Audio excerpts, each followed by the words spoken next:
سلام، من شقایقم. به چنل تتو پلاس خوش اومدید.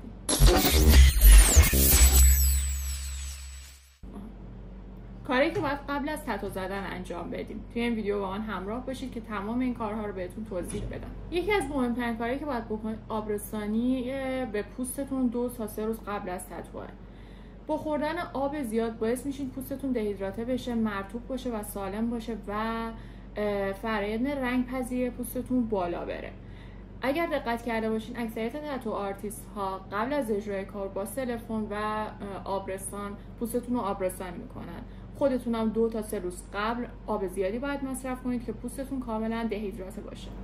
اجتناب از مصرف الکل، کافئین و قرص‌های رقیق کننده خون. یه سری قرص‌ها مثل وارفارین، آسپرین و قرص‌هایی که از این قبیل که باعث رقیق شدن خون میشن 24 تا 48 ساعت قبل از تتو نباید مصرف کنید. اگر مشکلات قلبی یا مشکلات جدی دارید حتما با دکترتون مشورت کنید بعد قرصتون رو قطع کنید، یا اگر دکترتون اجازه قطع کردن قرص رو بهتون نمیده حتما قبل از اون با تتو آرتیستتون این موضوع رو مطرح کنید.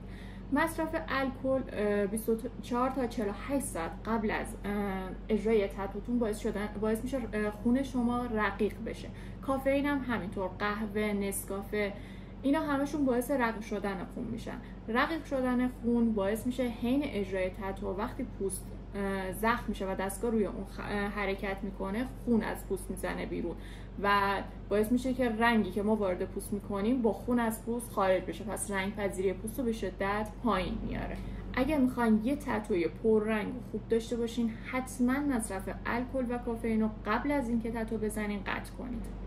داشتن خواب و استراحت کافی خیلی بهتون کمک میکنه که تحملتون بالاتر بشه، تمرکز بالاتری داشته باشین و راحت تر اون تایمی که دارید تتو میزنین و بگذرونید. مخصوصا اگر طرح بزرگی رو انتخاب کرده باشین حتما روز قبلش به اندازه کافی بخوابید و استراحت خوبی داشته باشین. قبل از اینکه برای اجرای تتو پیش تتو آرتیستتون برید حتما یه غذای سبک بخورین که قند خونتون رو بیاره بالا، چون قند خون پایین باعث میشه حالت تهوع و گیجی بهتون دست بده، درد رو بیشتر احساس میکنین و خیلی اذیت میشین و باعث میشین روند اجرای تتو هم برای تتو آرتیستتون سخت بشه و اون تتو آرتیست هی مجبوره بین کارش وقفه بده و پوست ورم میکنه و رنگ پذیری پوستتون هم دچار مشکل میشه. پس حتما قبل از اینکه پیش تتو آرتیستتون برین یه غذای سبک بخورین، به هیچ عنوان ناشتا نرید که قند خونتون نیفته.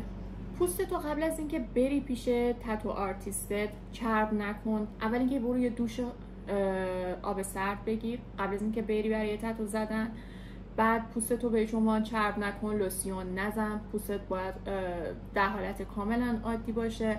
اگر قسمتی از تتوتو میخوای قسمتی از بدنتو میخوای تتو بزنی که مو داره حتما با ژیلت یا تیغ شیو کن کامل، یا اگر احساس میکنی ممکنه زخم کنی پوستتو این کارو به تتو آرتیستت بسپر که اون این کارو برات انجام بده.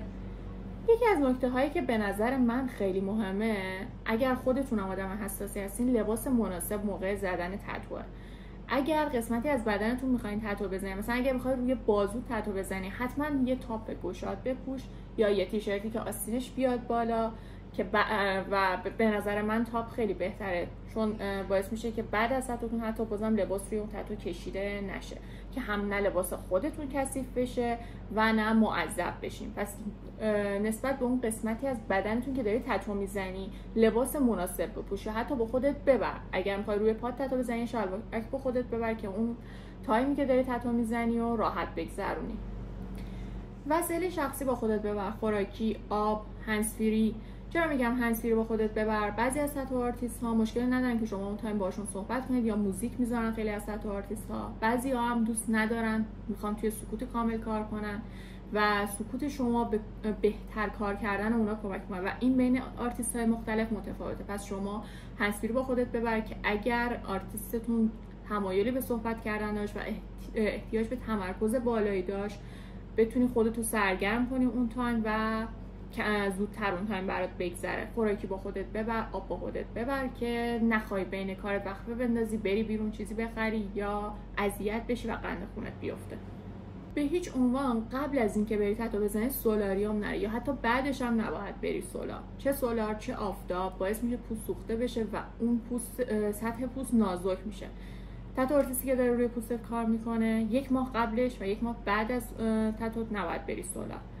1 ماه بعد باعث میشه رنگ تتو تغییر کنه و ماندگاری کارتو میاره پایین.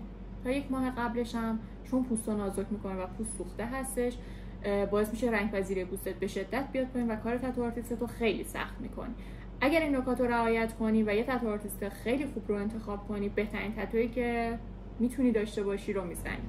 پس یادت باشه حتما همه این موارد رو قبل از اینکه بری تتو بزنی رعایت کن و اگر دوست داری تتوت خیلی خوب بشه، یه طرح خوب انتخاب کن، این موارد رو رعایت کن، یه تتو آرتیست خوب انتخاب کن و از تتویی که میزنی بهترین لذت رو ببر. ممنون که تو این ویدیو هم با من همراه بودین. کانال منو لطفا سابسکرایب کنید و اگر نظری یا انتقادی دارید توی کامنت ها حتما به من اعلام کنید.